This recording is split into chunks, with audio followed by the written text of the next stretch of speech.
Olá, bom dia! Você vai ver no Câmara hoje. Comissão especial rejeita quase todas as propostas de mudança no texto da reforma da Previdência.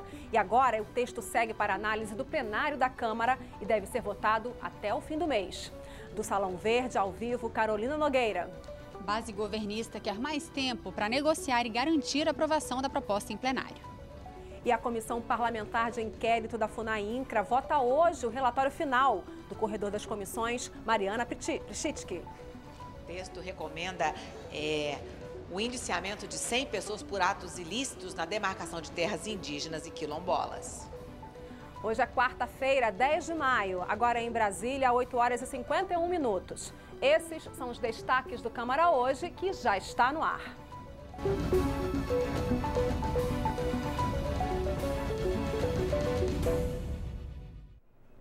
A gente começa essa edição indo direto conversar ao vivo sobre essas últimas votações da reforma da Previdência na Comissão Especial e a expectativa para a votação dessa proposta no plenário. Quem está com os líderes partidários é a Carol Nogueira, agora de manhã. Bom dia, Carol. Bom dia, Vera. Pois é, a expectativa agora é aqui para votação em plenário, vencida essa primeira etapa aí lá da Comissão Especial da Reforma da Previdência. A expectativa é que demore aí 1 a 2 semanas para essa proposta chegar ao plenário, ao contrário do que aconteceu com a reforma trabalhista, que veio logo na sequência. A ideia é ter um pouco mais de tempo para negociar a possibilidade de acordos aí, já que é uma PEC, né, que tem um quórum mais elevado, exige um quórum mais elevado de votação para aprovação. Então, garantir essa negociação. Existem alguns pontos, embora os destaques tenham sido rejeitados ontem na Comissão Especial, ainda existe uma expectativa de mudança em alguns pontos que podem ser negociados da reforma. Por exemplo, a inclusão dos agentes penitenciários na regra especial dos policiais de aposentadoria e também a questão dos servidores públicos que ingressaram antes de 2003, que a reforma da Previdência acaba aí com a situação deles de integralidade dos proventos, que era garantida até então. Vamos dar uma olhada, vamos conversar sobre isso agora com o deputado Pompeu de Matos. Ele está aqui com a gente, ele que é vice-líder da minoria, ele é do PDT do Rio Grande do Sul. Deputado, bom dia. Sua expectativa para a votação agora no plenário? O que deve acontecer nesse tempo aí entre a aprovação lá na reforma, lá na Comissão Especial e a chegada aqui no plenário? Bom dia. Olha, na verdade, agora é um outro embate. O governo não vai ter a facilidade que teve no plenário, aliás, na comissão, até porque na comissão era a maioria simples, agora é uma maioria qualificada, 2/3, são 308 parlamentares e o governo não tem tudo isso. É por isso que o governo diz que vai negociar. E aí, nesse negociar, vem o toma lá, dá cá. Ou seja, vai oferecer para os parlamentares benesses para tirar dos trabalhadores o benefício. Isso nós precisamos deixar bem claro. Nesse contexto, nós vamos pressionar. Além dessa questão do BPC, no benefício da prestação continuada, que tiraram aí direito das pessoas com deficiência física e mental, tiraram o direito das pessoas idosas e pobres, que hoje recebem o salário mínimo aos 65 anos, a proposta é aos 68, ou seja, vai ser uma corrida entre a morte e quem vai chegar aos 68, e a morte, né, porque a pessoa pobre, miserável, sem um salário para comprar um remédio, comida, alimento básico, essencial, vai morrer de morte matada, de raiva, de nojo, de fome, enfim. E aí nós avançamos na questão da transição dos servidores. É uma transição muito ruim, a integralidade não ficou garantida, então aí nós achamos que temos uma margem de negociação, até porque é muito injusta e tem gente, inclusive na própria base do governo, que reconhece isso, que é inaceitável o tratamento que deram aos professores, às professoras, aos policiais civis, enfim, aos servidores em geral. E a terceira questão, que me parece assim, extremamente relevante, diz respeito à exclusão dos agentes penitenciários. Não por acaso eles acabaram aí invadindo aqui, ocupando a comissão num determinado momento, mas pela indignação. Aqui ninguém é do Estado Islâmico, mas também ninguém tem sangue de barata, porque a comissão negociou com eles e deu a aposentadoria especial, estava no relatório, depois no outro dia tiraram o relatório, negociaram novamente, incluíram no relatório, chegou na última hora, tiraram do relatório. E aí nós estávamos incluindo através de uma emenda, e quando havia a possibilidade real de aprovar essa emenda, eles suspenderam a sessão para negociar, para não aprovar a emenda. Então, era muito jogo de empurra, muito jogo de cena, muita mentira. E isso indignou muita gente. E nesse contexto, além dos agentes penitenciários, que é justo, que tenham a aposentadoria especial, porque são agentes da segurança pública e como são, na área onde trabalham. Nós temos também os agentes do socioeducativo, que são também como se fossem agentes penitenciários, só que na área dos menores, dos menores infratores, menores em conflito com a lei. E nós temos aí também, nesse conjunto, as guardas municipais. Hoje as guardas municipais andam armados, têm poder de polícia, têm uma importância muito expressiva, muito grande e que precisam também dessa proteção. Então esse debate vem para plenário. Nós vamos assim, trancar o pé, até porque não vamos vender fácil, né, esse absurdo, esses exageros cometidos, né, em diversos segmentos, inclusive com os agricultores. Os rurais ainda não está acomodado. Então, todo esse debate nós vamos fazer de forma diferente em plenário. Agora, o plenário, a diferença está de que eles precisam de 308 votos. E isso não é fácil e é por isso que nós vamos tensionar bastante e o povo na rua vai fazer a diferença. Deputada, era justamente isso que eu ia perguntar para o senhor. Um dos destaques rejeitados ontem falava até de um referendo popular. O senhor acha que essa reforma que está sendo discutida aqui dentro está alinhado com o que a sociedade está sabendo da reforma, com o que a sociedade espera da reforma? Não, não está alinhado. É verdade que a sociedade se mobilizou ao seu tempo, num determinado momento. O governo recuou uma parte, principalmente no que diz respeito ao tempo de contribuição, que era 49 anos, o governo recuou para 40 anos, enfim, recuou na questão da idade da mulher, pouco, mas recuou em 3 anos, pequenos recuos. Eu diria assim que o projeto não melhorou, ele menos piorou, porque ele era muito ruim, então ficou menos pior. Então nós esperamos lapidar e aí sim melhorar um pouco ele no plenário. Agora, o povo vai ter que voltar para a rua. A diferença vai fazer o povo na rua, porque quem vai votar serão os deputados. E os deputados são de carne e osso, tem nome e endereço, e-mail e telefone. Então é hora do povo interagir com os parlamentares, cobrar dele, porque quem vai pagar essa conta ao final e ao cabo é o cidadão, é a população, somos nós, são os trabalhadores. Então o trabalhador tem que reagir agora, porque senão o seu direito vai escapar pelo vão dos dedos. Uma última pergunta bem rapidinho que eu preciso devolver sobre a votação do plenário de hoje, as contrapartidas dos estados superendividados, esses destaques que faltam. O senhor acha que isso termina de votar hoje? O senhor acha que há alguma chance de alguma contrapartida mudar nesse meio tempo?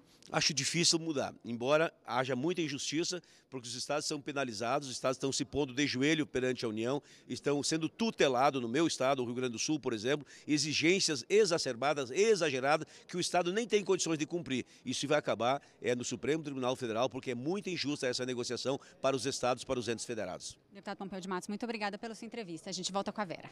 Obrigada, Carol. Deputado, vamos ver então como é que foi a votação ontem na comissão especial. Os deputados da comissão concluíram a análise dos destaques que poderiam alterar o texto principal da reforma da Previdência, como a gente já falou aqui. A matéria segue agora para o plenário.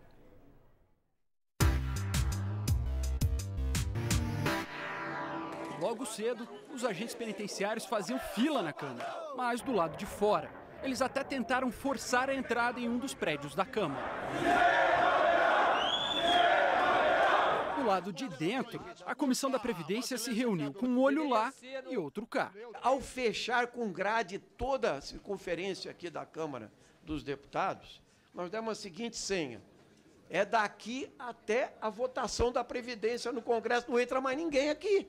Porque 90% do povo brasileiro é contra a reforma da Previdência. Obviamente, todos nós gostaríamos de que o plenário estivesse absolutamente lotado para que nós pudéssemos aqui nos manifestar com a presença do povo ainda mais maciçamente. Mas essa sala tem, inclusive pela Defesa Civil, um limite de capacidade que já está observado. Então é, obviamente, demagogia pura continuarmos nesse sentido. Um acordo deixou a questão dos agentes penitenciários para ser decidida quando a reforma for para o plenário da Câmara. A comissão retomou o trabalho de onde parou, analisando 10 pontos que ainda poderiam mudar. Pelo menos um deles foi aprovado e por consenso. A Justiça Estadual poderá continuar julgando casos previdenciários onde não houver um tribunal federal. Na prática, isso significa que se você sofreu um acidente de trabalho no interior do país, não vai ter que ir até a capital do seu estado para recorrer à justiça. Ou seja, a reforma da Previdência não mexe mais com essa questão. Todos os outros 9 pontos que poderiam mudar foram rejeitados. O governo conseguiu maioria em todas as votações. 23 a 14, quase todas as vezes. o mesmo placar que aprovou o texto base na semana passada. Existe uma consciência muito grande de que a reforma, em termos gerais, da forma com que está sendo proposta a partir do trabalho da nossa comissão, é o que o Brasil necessita, é o que o Brasil merece. E esta manhã, o corredor das comissões tem um destaque, que é a reunião da CPI da FUNAI-INCRA, que vota o relatório hoje. A gente vai, então, conversar ao vivo com a repórter Mariana Prestiti, que está lá no corredor das comissões. Tem mais informações para a gente. Bom dia, Mariana. O relatório do deputado Nilson Leitão, então, já faz algumas indicações, inclusive de indiciamentos, não é isso? Isso, Vera. Bom dia a todos. A reunião está marcada para as 9h30.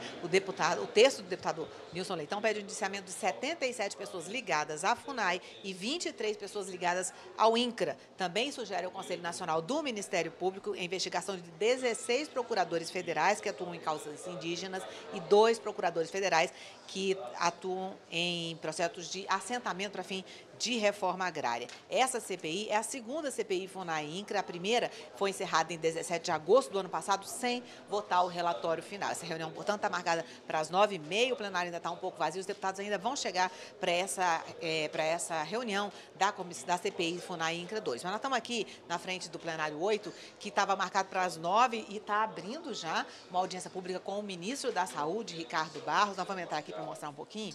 Essa audiência pública trata de um assunto muito importante, que é a eficácia de um remédio para a leucemia, denominado asparginase, que é um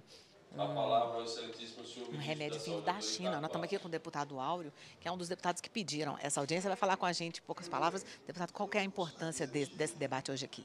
Primeiro, a gente está tratando do medicamento que era comprado dos Estados Unidos e da Alemanha. Comprovado que tratava de 4 mil crianças no Brasil. Troca-se o medicamento, compra o medicamento da China que não tem comprovação da sua qualidade, onde você coloca em risco o tratamento de 4 mil crianças que sofrem com a leucemia. Então, tenho certeza que a comissão tem que discutir com profundidade esse tema. Já foi matéria do Jornal Fantástico, muita coisa para ser revelada aqui nessa audiência pública, que a gente vai explorar aqui o debate com o ministro para que a gente possa ter a certeza que estamos no caminho certo. Deputado Áureo, obrigada por debate. Com esse debate sobre asparginase, você pode acompanhar no canal da Câmara no YouTube. Vamos voltar com a Vera. Obrigada, Mariana. E a gente volta a falar sobre Previdência. Como a gente viu, a reforma está pronta para ser votada no plenário, mas o que todo mundo se pergunta agora é se o governo vai mesmo conseguir o apoio de pelo menos 308 deputados em cada um dos 2 turnos de votação para que a reforma seja aprovada na Câmara. 2 votações com 308 votos a favor. É o necessário para que a reforma seja aprovada no plenário. Na comissão especial, o governo tinha ampla maioria, até porque fez uma série de trocas e substituições. Mas no plenário da Câmara dos Deputados, partindo da votação da reforma trabalhista, que era algo muito mais consensual, o governo chegou a minguados 296 votos.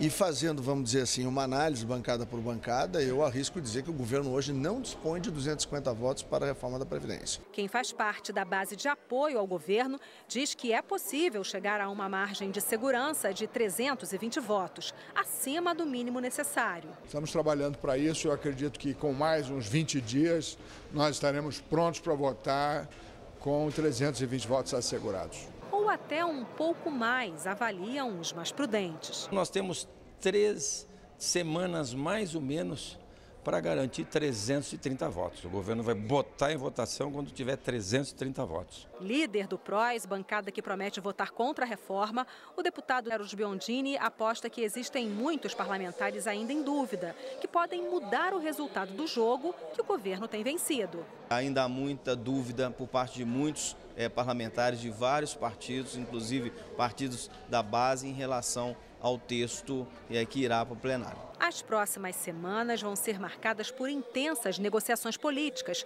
Isso todo mundo concorda. Nós teremos todas as condições de derrotar esse projeto no plenário, porque o governo não terá 308 votos, mas para isso é indispensável que a população brasileira se mobilize, porque a pressão que está vindo por parte do governo individual, em cima de cada parlamentar, oferecendo cargos, ameaçando retirar, digamos, emendas parlamentares ou oferecendo mais, é algo vergonhoso. É uma guerra e o governo vai entrar com toda a força nessa guerra para vencer as corporações egoístas, opulentas, que consomem o dinheiro do cidadão e prejudicando principalmente os baixos salários. É um governo semi-parlamentarista, ele governa com todos os partidos.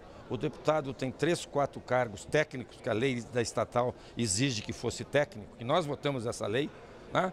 Então, cargos, emendas, projetos interessantes para o seu estado, tudo sim, o governo vai ganhar essa batalha porque é fundamental. Depois da publicação do parecer final da comissão, é necessário um intervalo mínimo de 2 sessões ordinárias para que a proposta seja incluída na ordem do dia do plenário da Câmara. Vamos ver então como ficou o texto que agora segue para votação no plenário. A primeira mudança é na forma de cálculo da aposentadoria. A conta começa com uma média de todos os salários que você recebeu na vida desde julho de 1994. Cumprindo os requisitos mínimos, você fica com 70% daquela média. Para ter acesso ao máximo, 100% da média, é preciso pagar ao INSS por 40 anos. Na prática, quanto mais tempo você contribuir, mais aumenta o seu benefício. A partir dos 35 anos de contribuição, cada ano trabalhado valerá 2,5 pontos percentuais a mais na aposentadoria. Vale lembrar que nenhum benefício vai ser menor do que um salário mínimo. Para quem já trabalha e recebe mais que um salário mínimo, a proposta prevê uma regra de transição. Será preciso pagar 30% de pedágio sobre o tempo que falta, no caso dos homens, para chegar aos 35 anos de contribuição e, no caso das mulheres, para chegar aos 30 anos de contribuição. Por exemplo, se alguém ainda deve 10 anos para chegar nesses números, vai ter que pagar 13 anos. Com mais um detalhe, haverá desde o início uma idade mínima, que começa em 53 anos para as mulheres e aos 55 para os homens. Essas duas idades vão subindo aos poucos, chegando até os 62 anos para as mulheres e aos 65 para os homens. Nesse ponto, as regras viram uma só para todos os que querem se aposentar. Ou seja, idade mínima de 65 anos para homens e de 62 anos para mulheres, e com pelo menos 25 anos de contribuição. Mas haverá exceções. É o caso dos policiais. Eles vão poder se aposentar antes, aos 55 anos de idade, tanto para homens quanto para mulheres. Para isso, é preciso ter trabalhado naquilo que a emenda chama de atividade policial por pelo menos 20 anos se homem e 15 se mulher. Outra categoria que fica fora das regras gerais é a de professor. Para eles, a idade mínima vai ficar em 60 anos, também para homens e para mulheres. A terceira exceção é a dos trabalhadores rurais. A idade de aposentadoria dos homens será aos 60 anos. A das trabalhadoras rurais será de 57 anos. Todos vão passar a contribuir individualmente para a Previdência, no máximo com 5% de um salário mínimo todo mês. O benefício assistencial, conhecido como BPC, tem 2 mudanças importantes. Primeiro, os idosos pobres, que hoje recebem o benefício a partir de 65 anos, só terão direito após os 68 anos. A segunda mudança é que pessoas com deficiência vão passar por uma avaliação biopsicossocial para ter acesso ao benefício. O assunto agora é reforma política. A comissão especial que analisa o tema aprovou o segundo relatório parcial. O texto unifica o prazo para a chamada desincompatibilização, ou seja, o prazo para quem ocupa algum cargo público se afastar da função para participar da disputa eleitoral. O segundo relatório da Comissão Especial da Reforma Política previa inicialmente um prazo único de 4 meses para desincompatibilização eleitoral. Mas a maioria dos deputados do colegiado defendia um prazo maior e o relator alterou para 6 meses. Ou seja, quem quiser concorrer a qualquer mandato eletivo deverá se afastar de cargo, emprego ou função pública por 6 meses antes da eleição. O texto principal foi aprovado por unanimidade. Mas outro ponto alterado pelo relator foi a inclusão de uma sugestão do Ministério Público para que líderes religiosos também tenham de se afastar de suas atribuições para participar das disputas eleitorais, o que gerou polêmica.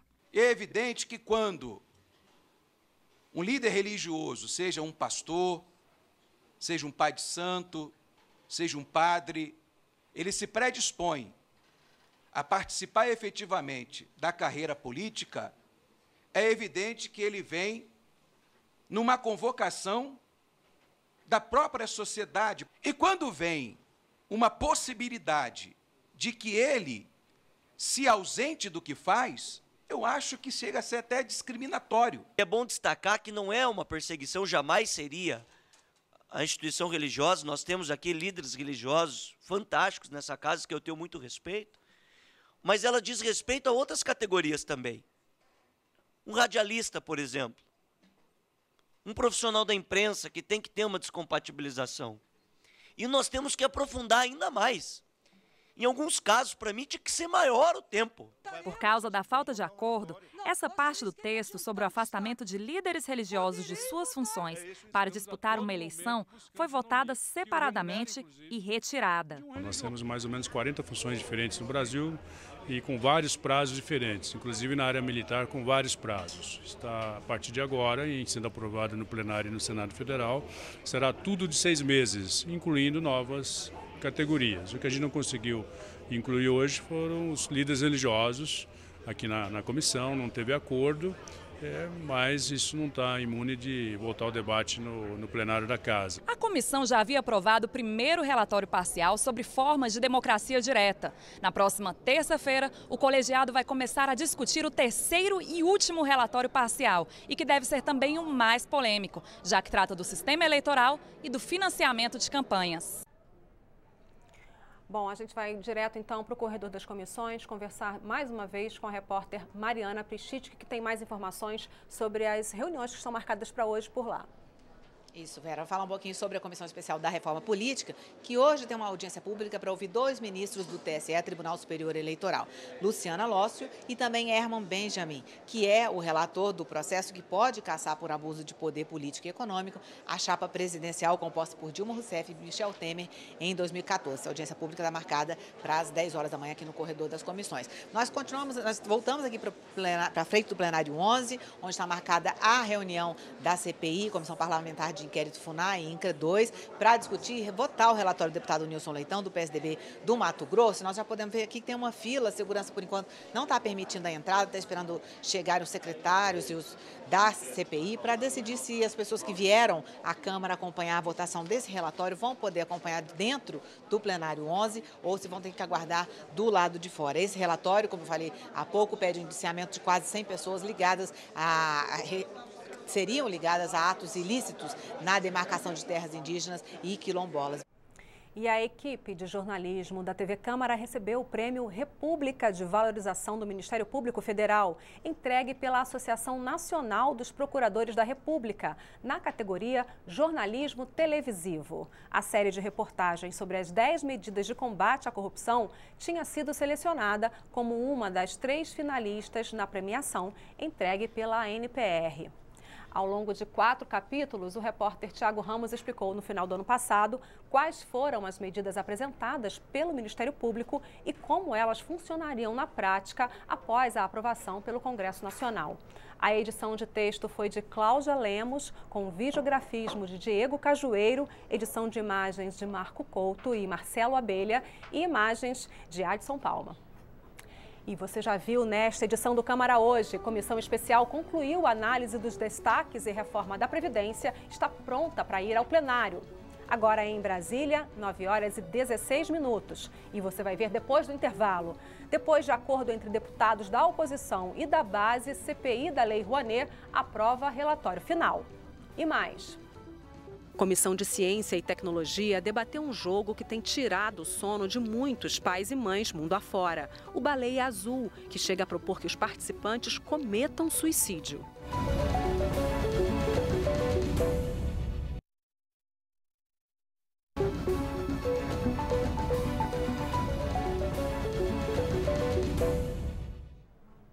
Em Brasília, 9 horas e 18 minutos. O Câmara Hoje está de volta. O deputado Cacá Leão, do PP da Bahia, será o relator geral da proposta orçamentária de 2018. Ele foi designado pelo presidente em exercício da Comissão Mista de Orçamento, o senador Antônio Carlos Valadares, do PSB de Sergipe. O anúncio pegou os deputados de surpresa, já que a nomeação geralmente é feita pelo presidente da comissão, que até agora não foi eleito. Os trabalhos do colegiado vêm sendo conduzidos pelo senador Antônio Carlos Valadares, por ele ser o integrante mais velho e com o maior número de mandatos entre os senadores.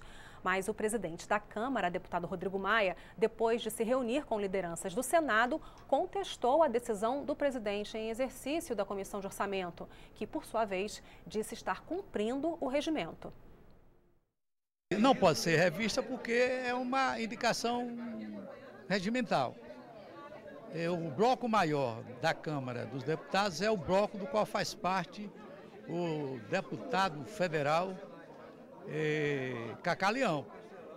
Então, qualquer que seja o presidente designado para presidir essa comissão em caráter definitivo, vai ter que confirmar a minha indicação. A comissão de orçamento ela funciona muito por acordo. Então, enquanto não se tiver terminado de construir o acordo, talvez mais uma semana, mais um dia, de hoje para amanhã, não seja um problema. O problema é eleger numa disputa, o que vai gerar uma inviabilização da comissão de orçamento o ano inteiro. A minha opinião é que o mais velho preside a sessão que vai eleger o novo presidente. Eu acho que é a única atribuição que o presidente tem. Mas certamente na reunião de amanhã, ou quando for eleito o novo presidente, vai ter a questão de ordem e essa questão vai estar resolvida. A CPI da Lei Rouanet aprovou o relatório final do deputado Domingos Sávio, do PSDB de Minas Gerais. Houve acordo entre deputados da oposição e da base do governo e, com isso, o parecer foi aprovado por unanimidade. A CPI da Lei Rouanet foi criada para investigar irregularidades na concessão de benefícios fiscais investidos no setor cultural. Ao final dos trabalhos, uma coisa ficou clara: a CPI deixou de lado as disputas políticas e focou nas questões culturais. Assim, foi possível construir algo raro atualmente: a união entre deputados da oposição e da base do governo. O relatório do deputado Domingos Sávio, do PSDB, foi aprovado por unanimidade e recebeu até elogios de deputados do PT. O corpo do relatório está muito consistente. É um relatório que pontua o que nós apuramos aqui, que já está sendo investigado pelos órgãos competentes, daquilo que foi caracterizado quanto fraude, pontua as necessidades de termos uma estrutura no Ministério da Cultura para que possamos não ter uma demanda reprimida tão grande de prestações de conta e faz com que nós tenhamos a descentralização dos incentivos. O relatório trouxe mudanças para desconcentrar os investimentos, que são feitos principalmente no Rio e em São Paulo. Domingos Sávio defendeu ainda a recuperação do Fundo Nacional de Cultura, com garantia do repasse de recursos provenientes das loterias. O relatório também apontou o desvio de milhões de reais por produtores de cultura. Sávio pediu, entre outros, o indiciamento de pessoas ligadas às empresas de Antônio Bellini, já investigadas pela Operação Boca Livre da Polícia Federal. O relatório agora será encaminhado para o Ministério Público, para o Ministério da Cultura, entre outras autoridades. Aquilo que nós estamos propondo de mudança na lei só vai se tornar realidade depois de nós vencermos a batalha de aprovar aqui na Câmara, aprovar no Senado e ser sancionado. E eu tenho consciência de que não é uma batalha fácil. Eu peço, inclusive, um apoio suprapartidário que tivemos aqui, porque nós vamos, por exemplo, enfrentar as autoridades da área do planejamento e da fazenda, que hoje contingenciam o dinheiro da cultura. Não é atualmente, não é o atual governo, sempre fez isso. Cultura é extremamente importante. Cultura não é luxo, cultura é a essência, né, da vida, da alma de um povo. E esta edição do Câmara Hoje está chegando ao fim. A gente pode voltar a qualquer momento durante a nossa programação com mais informações para você. Hoje é quarta-feira, 10 de maio, neste momento em Brasília, 9 horas e 22 minutos. Você acompanha a partir de agora, direto do plenário Ulisses Guimarães, sessão extraordinária. Bom dia para você.